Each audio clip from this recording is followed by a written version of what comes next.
जय जय श्री राधे, जय जय श्री राधे।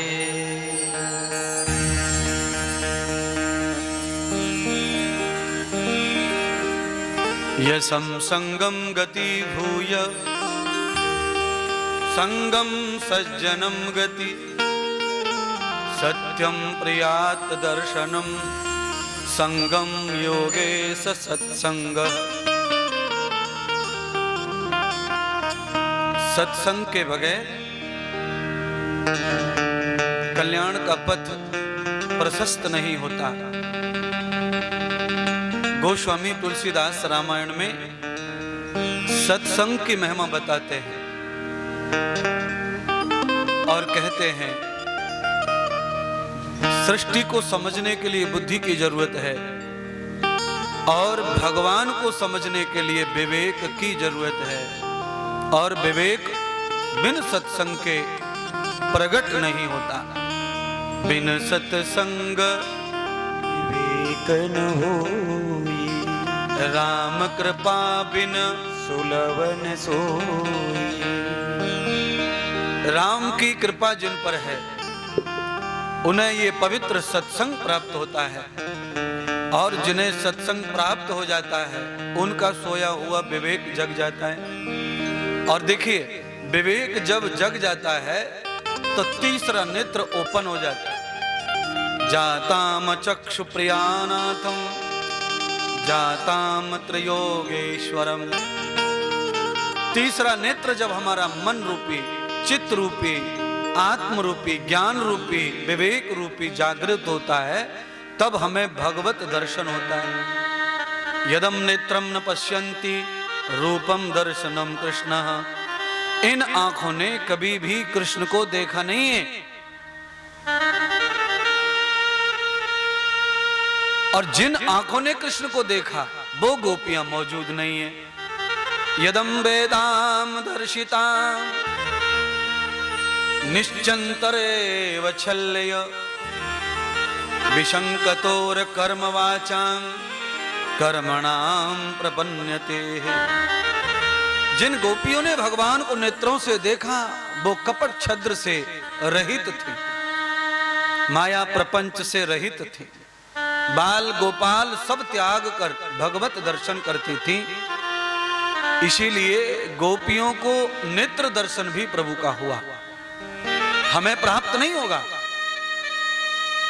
क्योंकि हमारे अंदर छल है, कपट है, बैर है, प्रेम है, अनुराग है, राग है, ईर्ष्या है, द्वेष है, घृणा है, मोह है, ममता है, काम है, क्रोध है, लिप्सा है, तृष्णा है, इच्छा है।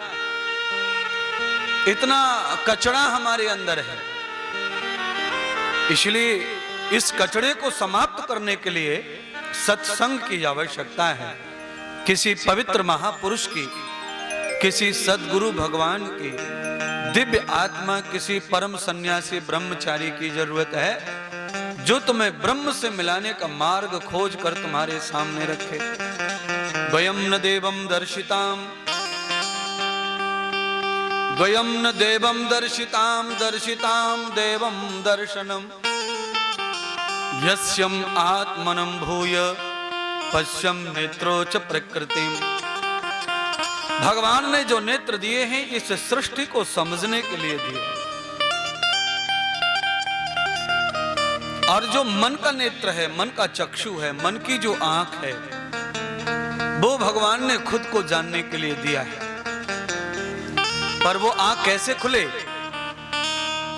मन की आंख कैसे काम करे, और कैसे वो पॉजिटिव हो, कैसे उसमें संकल्प सिद्ध होवे, उसके लिए उस मन को सत्संग में ले जाना पड़ेगा। इसीलिए महात्मा इंद्रदेव कह रहे हैं, पी प्रभु ज्ञान का जल रे मना, सत्संग बलि गली तू चली रे मना। कभी कभी आप देखना, पांडाल में बैठे बैठे आपको अनुभव कराऊंगा कि आप यहां बैठे हैं और मन कहीं और गया हुआ है। और वास्तविकता यह है कि आप चाहे जहां बैठे हो पर आपका मन यहां हो तो कथा घर बैठे भी पूरी श्रवण की जा सकती है। कई लोग हैं जो अपनी दुकानों पर बैठे होंगे, इधर उधर दूर दूर आवाज जाए, ऐसा साधन हमारे आयोजकों ने लगाया है। हॉर्न लगाए, तुरई लगाई हैं बाहर आवाज जाने के लिए। पर जिनका मन सत्संग में है वो दूर से भी पूर्ण लाभ ले लेंगे, और जिनका तन पांडाल में, कथा में, मैदान में है और मन कहीं और है, वो यहां आकर भी विवेक जागृत नहीं कर पाएंगे। मन विशुद्ध नहीं होगा उनका, चित्त विशुद्ध नहीं होगा। मन निर्मल, चित्त निर्मल नहीं होगा, अहंकार कैसे पवित्र होगा। इसलिए आज प्रथम दिन में मन बुद्धि चित्त को पवित्र करने का ही आपको ज्ञान दिया जा रहा है। मन कैसे पवित्र हो, चित्त कैसे निर्मल हो, अहंकार कैसे शांत हो, बुद्धि कैसे अज्ञान से मुक्त हो, अंधकार से मुक्त हो, अंधविश्वास से मुक्त हो, अंडा, तमाकू, गुटखा, बीड़ी, सिगरेट, शराब, जुआ से ये इंद्रियां, ये बुद्धि कैसे मुक्त हो जाए, उसका ज्ञान 7 दिन भागवत परोसती रहेगी। अब जिसका आहार ही तमाकू है वो तो कल्पना मात्र ही कर सकता है भगवान को पाने की। जिनके आहार में अंडा है, मांस है, जिनके आहार में मदिरा है और जिनके व्यवहार में जुआ है, सट्टा है, वो तो मात्र कल्पना कर सकते भगवत प्राप्ति की। भगवान की प्राप्ति तो बहुत दूर है, उन्हें तो भक्ति भी प्रकट होने वाली नहीं है। आप सब जानते हैं जिनकी आंख में कचड़ा गिर गया हो उनको दिखाई नहीं देता, केवल दर्द होता है, आंख खुलने को भी तैयार नहीं रहती। आप बोलिए, आपकी आंख में रेत का कण गिर जाए तो आंख खुद बंद हो जाती है। आप उसे बार बार खोलने की कोशिश करते हैं, पानी मारते हैं, खोलते हैं, पर खुलती नहीं है। फिर आपको हाथ से दोनों पलकों को खींच के खोलना पड़ता है तो भी नहीं खुलती है। दर्द होता है, आंसू टपकते हैं। थोड़ा सा कण, लेस मात्र रेत का छोटा सा टुकड़ा आंख में गिर जाने से आंख अंधी हो गई, बंद हो गई और रोना शुरू हो गया। ऐसे ही मांस, मटन, अंडा, गुटखा, तमाकू, बीड़ी, सिगरेट, शराब, जुआ, व्यभिचार, लुच्चागिरी, गुंडागिरी, ये सब आंख में कूड़े की तरह है, मन में कूड़े की तरह है, चित्त में कूड़े की तरह है, बुद्धि में कूड़े की तरह है, आत्मा में अपवित्रता है। ये अगर ये सब तुम्हारा है तो फिर तुम्हारे ऊपर भगवत कृपा कैसे होगी, कैसे भगवान आएंगे, कैसे प्रकट होंगे और कैसे मानव का जन्म तुम्हारा सफल सिद्ध होगा। केवल मानव के चोले में जन्म लेकर के आप धन्य नहीं हो गए महाराज, ये तो भगवान का उपहार है, तुम्हारे कर्मों का फल है, तुम्हें प्राप्त हो गया। पर मानव का चोला प्राप्त करके भी अगर जिंदगी पशु समान है तो अगले जन्म में पशु बनने की तैयारी रखो। मानव का चोला पहनकर अगर पशु का जीवन जी रहे हैं तो फिर अगले जन्म में पशु जीवन लेने की तैयारी रखिए। इसीलिए मैंने पहले कह दिया कि ये 7 दिन आपके लिए अमृत समान हैं।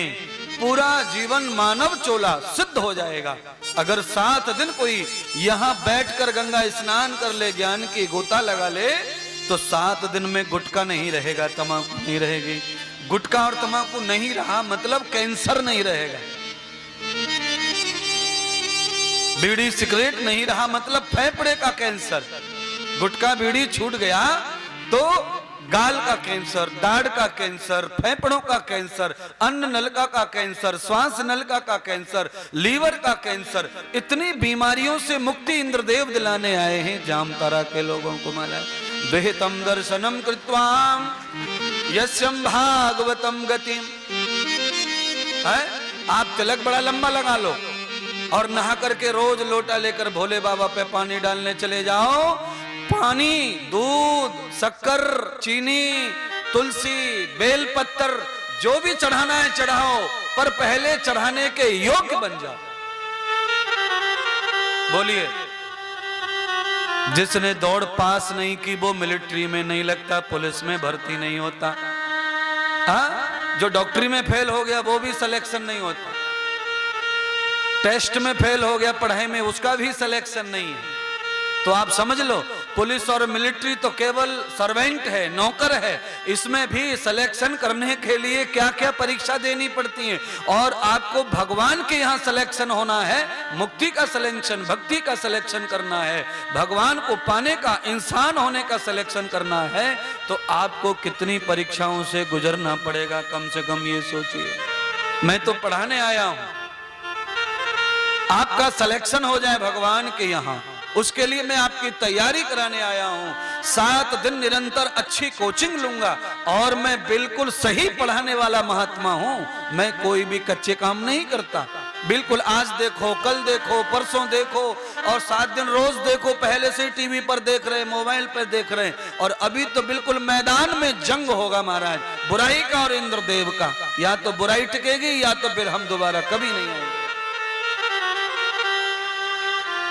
आ गए हैं तो पूरा ही झाड़ू मारेंगे महाराज, छोड़ेंगे नहीं कुछ भी है? अच्छा, घर किसी के जाने रहे छुड़ाने के लिए, पांडाल में जो आया उसको तो हर हाल में छोड़ना ही पड़ेगा।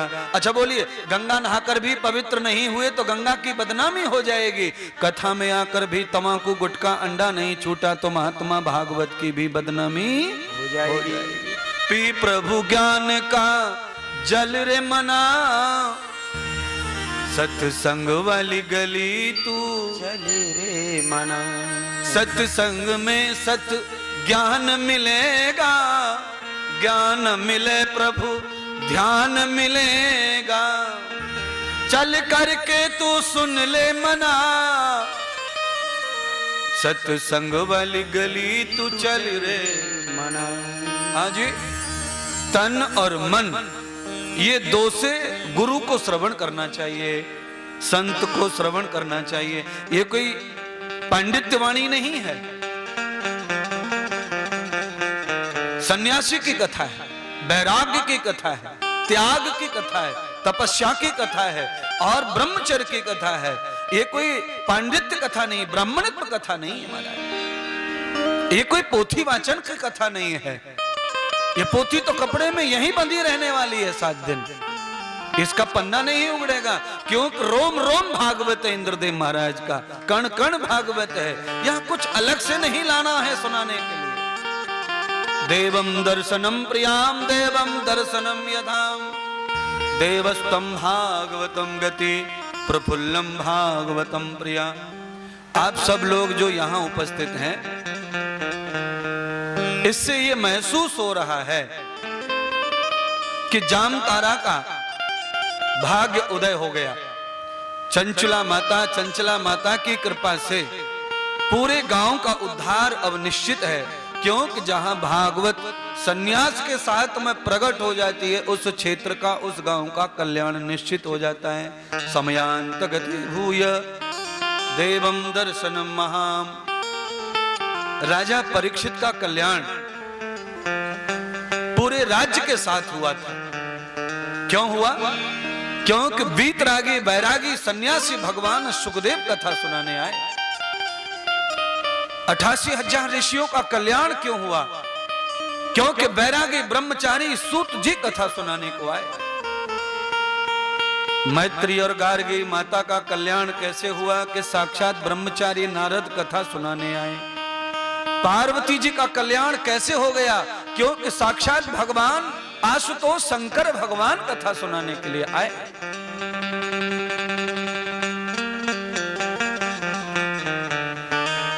सन्यासी गद्दी पर बैठकर जब कथा श्रवण कराते हैं तो हमारे हृदय में वैराग्य के, त्याग की शक्ति पैदा करते हैं। और जिनके हृदय में त्याग और वैराग्य की शक्ति पैदा हो जाती है, उनके लिए तम्बाकू, गुटखा, बीड़ी, सिगरेट मामूली बात है छोड़ना। जो व्यक्ति घर छोड़ने की तैयारी कर लेता है 7 दिन में कथा सुन के, वो गुटखा छोड़ने में क्या देर लगाएगा? इतनी लाडली पत्नी को त्यागना चाहता है, हिमालय जाना चाहता है, इतने सुंदर बच्चों का त्याग करना चाहता है, हिमालय जाना चाहता है। ऐसा वैराग्य ये सन्यासियां अपनी वाणी से प्रदान कर देते हैं। इसीलिए गुटखा, तम्बाकू, बीड़ी, सिगरेट, अंडा, मांस, मटन आज ही स्टॉप कर दीजिए, क्योंकि कल का दूसरा दिन कथा का है। कथा का पूर्ण लाभ, कथा से पूर्ण कल्याण, कथा से संपूर्ण पापों का खात्मा इन 7 दिनों में करना है। तो भागवत का प्रथम स्कंद, पहला अध्याय यही प्रमाण करता है, यही ज्ञान देता है कि पहले हम निर्मल होकर के पात्र बनकर श्रोता बन जाएं। जब तक हम श्रोता नहीं बनेंगे, भागवत हमें पात्र नहीं मानेगी, और भागवत जब हमें पात्र ही नहीं मानेगी तो प्रधान आएगा कहां से? फिर ये प्रसाद कैसे मिलेगा?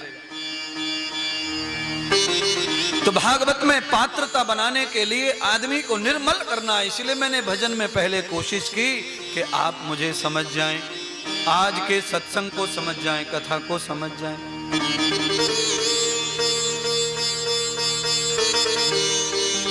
महापुराण भागवत निर्मल,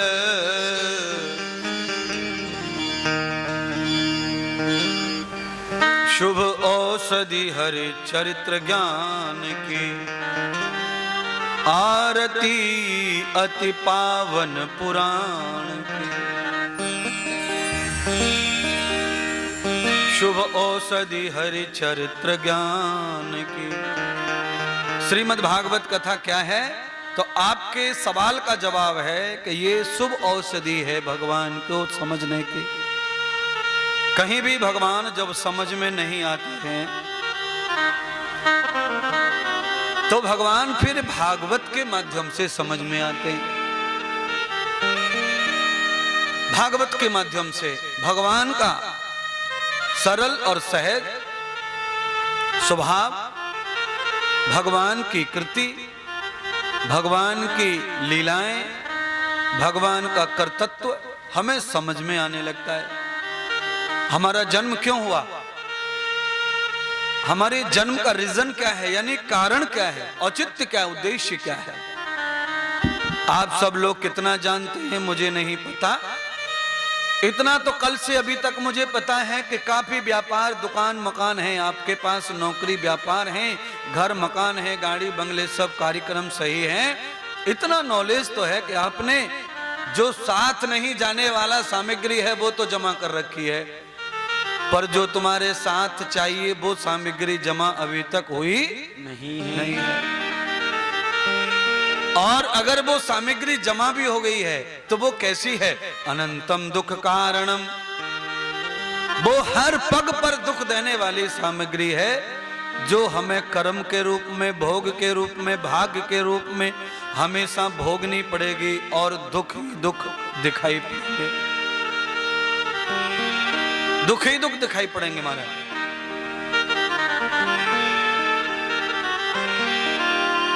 चाहिए कैसी सामग्री जो हर पग आनंद देने वाली हो। द्वयम जन्मो सर्वेषां जन्मो देव समायते। इस जन्म में भगवान ने हमें व्यापार, उद्योग और नौकरी और बुद्धि और कथा श्रवण, कथा यजमान बनाने का अवसर दिया है, तो अगले जन्म में हमें कथा कहने का अवसर प्रदान करे। यद ब्राह्मणम व्याप्तम यस्यम प्रतिष्ठिता योगम। इस जन्म में आप कोई भी बन के मनुष्य के रूप में आए हैं, पर अगला जन्म आपका कम से कम ब्रह्म जाता होना चाहिए, भजन करने वाला ब्राह्मण होना चाहिए, भगवान के गीत गाने वाला भजनानंदी होना चाहिए। और जब हमारा अगला जन्म भगवान का भजन करने वाला ब्राह्मण भजन देवस्त हो जाएगा, तो फिर हमारे कथाएं लिखी जाएंगी, इतिहास लिखे जाएंगे, दर्शन लिखे जाएंगे, कितने भक्तों के गीत गाए जाते हैं। आपसे सवाल है, आप सवाल का जवाब दीजिए। आप बोलिए, वकील साहब, मीरा भगत है या भगवान है? मीरा भक्त है या भगवान है? भक्त है। आप बोलिए, इधर से आप बोलिए, सबरी भक्त है या भगवान है? भक्त है। जैसे भगवान की कथा रामायण में, भागवत में सुनाई जाती है, वैसे मीरा और सबरी की भी कथा सुनाई जाती है। महात्मा इंद्रदेव क्या चाहते हैं? महात्मा इंद्रदेव ऐसा चाहते हैं कि इस जन्म में भले ही तुम्हारी कथा न गाई जाए, पर अगले जन्म में तुम्हारी कथा लिख दी जाए और भगवान के साथ गाई जाए। ऐसा जीवन तुम्हें प्राप्त हो। वो कैसे प्राप्त होगा? तो कहा परस्परम श्रवणम कथाम यस्यम भागवतम गति। अगर हम आज से किसी सन्यासी के चरणों को पकड़कर, गुरु मानकर, निर्मल होकर के, पवित्र होकर, व्यसन मुक्त होकर अगर हम भागवत को धारण कर लेते हैं, तो अगला जन्म हमारा मीरा या सुदामा या सबरी या ध्रुव या प्रहलाद के रूप में ही अवतरित होगा। जब भी भगवान की कथा गाई जाएगी तो हमारे अभावी नाम लिया जाएगा, हमारी कथा भी गाई जाएगी। हमें प्रमोशन करना चाहिए, हमें उन्नति करनी चाहिए, पर हमारी उन्नति हो नहीं रही है। हमारे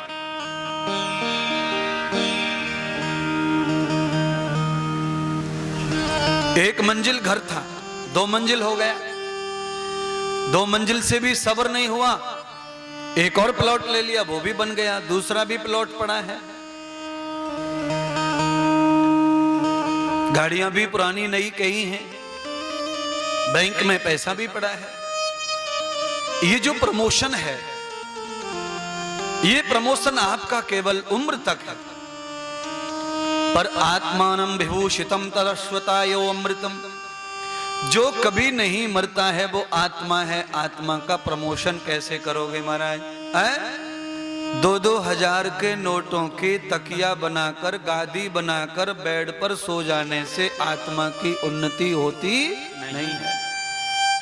आत्मा डेवलप नहीं होती है, यानी कि हम उन्नति नहीं कर सकते। हमारी उन्नति का साधन केवल और केवल गुरु ज्ञान, गुरु भक्ति है, गुरु सेवा है। हमारा ये चमड़ी का मांस मज्जा का शरीर अर्पण हो जाए गुरुदेव को, समर्पण हो जाए भगवान को। हमारी कमाई पूंजी अर्पण हो जाए भगवान को, गुरुदेव को। हमारा ये मन अर्पण हो जाए गुरुदेव और भगवान को, तो हमारी आत्म जागृति हो सकती है, आत्म कल्याण हो सकता है, आत्म उन्नति हो सकती है महाराज। अर्जुन ने अपना सर्वस्व समर्पित कर दिया गुरुदेव को, अर्जुन की उन्नति हो गई।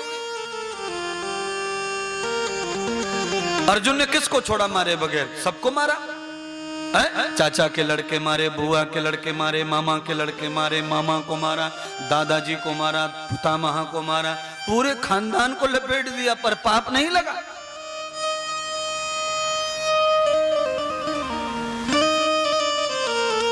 मोहि मारो में हो सनाथा,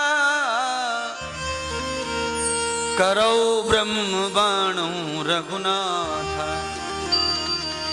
राम कथा में भगवान बाली को जब मारते हैं तो बाली कहता है कि हे प्रभु, अगर मैं मेरी मौत मर जाता तो मैं अनाथ का अनाथ और पापी का पापी रह जाता। आज मैं आपके बाण से मरूंगा तो मैं सनाथ हो जाऊंगा, अभी तक मैं अनाथ था। इसीलिए मैं आपसे भी कह रहा हूं, आप अगर अपनी मौत मर गए तो पाप का फल भोगना पड़ेगा, और आप अगर भगवान के हाथों से मृत्यु को प्राप्त हो गए तो फिर आपको पाप का फल भोगना पड़ता नहीं है, सनाथ हो जाएंगे। को कर्मण्यवादिकम को कर्मण्य यथाम को कर्मण्यवासिति को कर्मण्य भागवत। बाली अच्छा नहीं था, दुर्जन था, दुराचारी था। अपने छोटे भाई सुग्रीव की पत्नी पर नियत खोटी कर ली थी, हरण कर लिया था। राम जी ने इसीलिए मारा।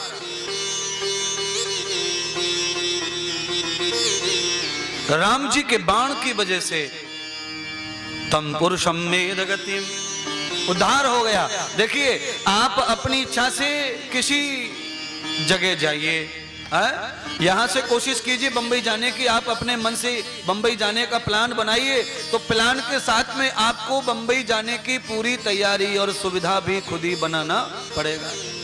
बैग भरो, पैसे जमाओ, टिकट खरीदो, चप्पल जूते संभालो, कपड़े संभालो, सूटकेस संभालो, ट्रेन से जाना है, प्लेन से जाना है, सारी व्यवस्था आपको खुद ही करनी है। और आपको अगर जाना नहीं है, कोई आपको भेज रहा है, तो आपको कुछ करना ही नहीं है, फ्री, सारा सब कुछ उसका, आपको कुछ नहीं करना है। इसीलिए मैं कह रहा हूं, आप अपने जाने की अपने मन से तैयारी जो कर रहे हैं उसमें आप फंसेंगे, पर आप मत करिए। कोई आपको भेजे तो जाइए। अच्छा कल्पना कीजिए, आप किसी की बारात में जाते हैं तो आपको क्या चिंता रहती है कि भाड़ा देना पड़ेगा, ये करना पड़ेगा? नहीं।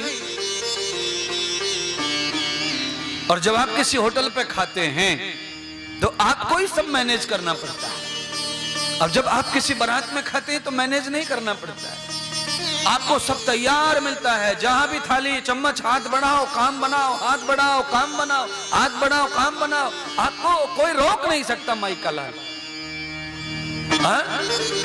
आपको कितना भी नेगेटिव होना है, पॉजिटिव होना है, आपकी मर्जी, हमारा।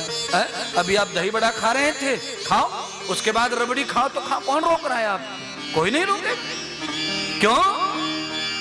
ये सब किसी के द्वारा रचा हुआ है, आपका भाग्य यहां तक लाया है, पुण्य है ये आपकी कमाई है पिछले जन्मों की, जिसका फल आज आप भोग रहे हैं। चारों तरफ स्टॉल लगे, सजावट हो रही है, और आप नए कपड़े पहन करके केवल भोजनालय में यात्रा कर रहे हैं, मनपसंद भोजन खा रहे हैं, और उसकी कोई कीमत अदा नहीं करनी है। स्वेच्छा है, देना है दे दो पैकेट, नहीं देना है मत दो।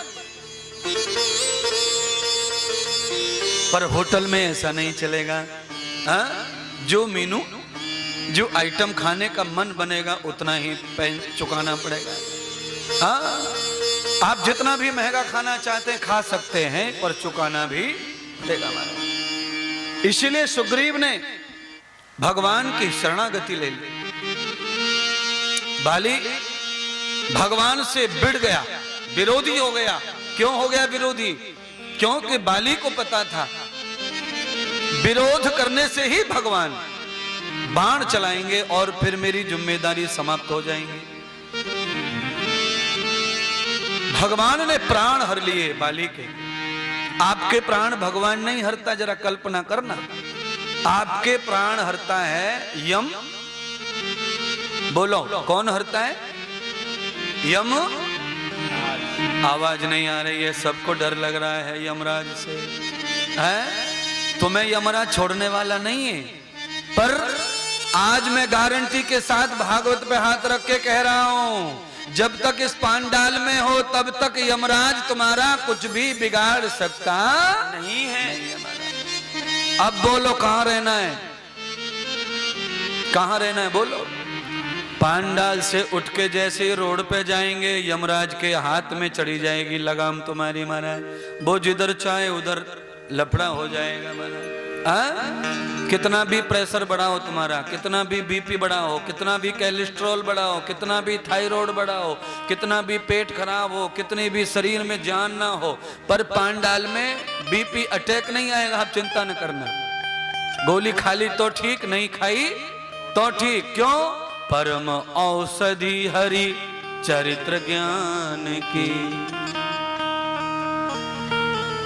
परम ज्योति हरि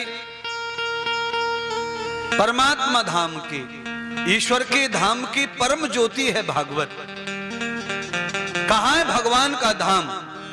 अब तो खोजना पड़ेगा महाराज। नमाज पढ़ने वाले कुछ भगत हैं जो नमाज पढ़ते हैं, वो कहते हैं सातवें आसमान पर है भगवान। कुछ लोग गौड़ गौड़ करते हैं, अगरबत्ती की जगह मोमबत्ती जलाते हैं, वो भगवान को कहते हैं कि वो जन्नत में है, जहान में है। आप हिंदू लोग यहां जो बैठे हैं, आपका भगवान कहां पर है? कहां है? कोई जवाब है? नहीं है तो इंद्रदेव के पास है जवाब।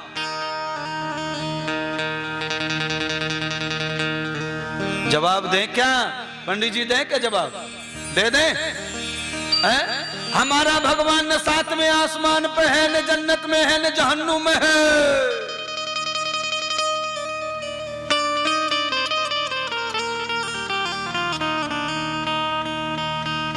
जर्रे जर्रे में, जर्रे जर्रे में झांकी भगवान।